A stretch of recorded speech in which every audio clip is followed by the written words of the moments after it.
নতুন ভিডিও পেতে Piu news TV subscribe করুন আর পাশের ঘন্টাটা বাজিয়ে দিন আপডেট নিউজ পেতে।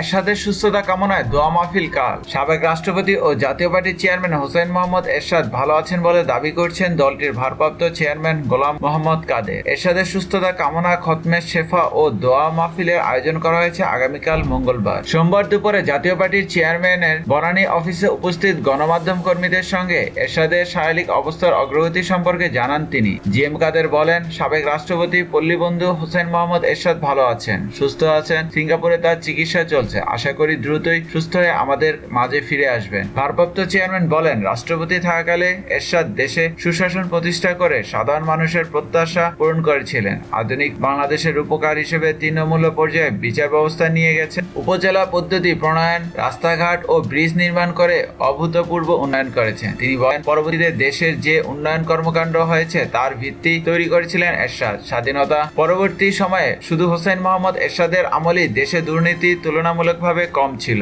মানুষের মধ্যে শান্তি ও স্বস্তি ছিল, মানুষের জীবনে নিরাপত্তা নিশ্চিত করতে সমর্থন হয়েছিলেন এরশাদ। এ সময় পার্টির মহাসচিব মশিউর রহমান রাঙ্গা বলেন, শক্তিশালী বিরোধী দল হিসেবে জাতীয় পার্টি সংসদে ইতিবাচক ভূমিকা রাখবে। দেশের হতদরিদ্র মানুষের কথা বলতে জাতীয় পার্টি কখনই পিছপা হবে না। গঠনমূলক সমালোচনা এবং সংসদীয় রীতিনীতি অনুসরণ করে গণমানুষের পক্ষে অবস্থান নেবে জাতীয় পার্টি। সাধারণ মানুষের পক্ষে থেকে ৮০% জনসমর্থন অর্জন করে আগামী জাতীয় নির্বাচনের প্রত্যাশিত ফলাফল অর্জনের লক্ষ্য আছে জাতীয় পার্টির। আগামীকাল মঙ্গলবার বিকেল 4টায় দলটির কেন্দ্রীয় কার্যালয়ে কাকরাইলে এরশাদের সুস্থতা কামনায় খতমে শেফা ও দোয়া মাহফিল অনুষ্ঠিত হবে। ভিডিওটি ভালো লাগলে লাইক, কমেন্টস এবং শেয়ার করুন। আর এইরকম আরো আপডেট ভিডিও পেতে আমাদের পিউ নিউজ টিভি সাবস্ক্রাইব করুন। পিউ নিউজ টিভির সাথেই থাকুন। ভালো থাকবেন, সুস্থ থাকবেন। আল্লাহ হাফেজ। ধন্যবাদ।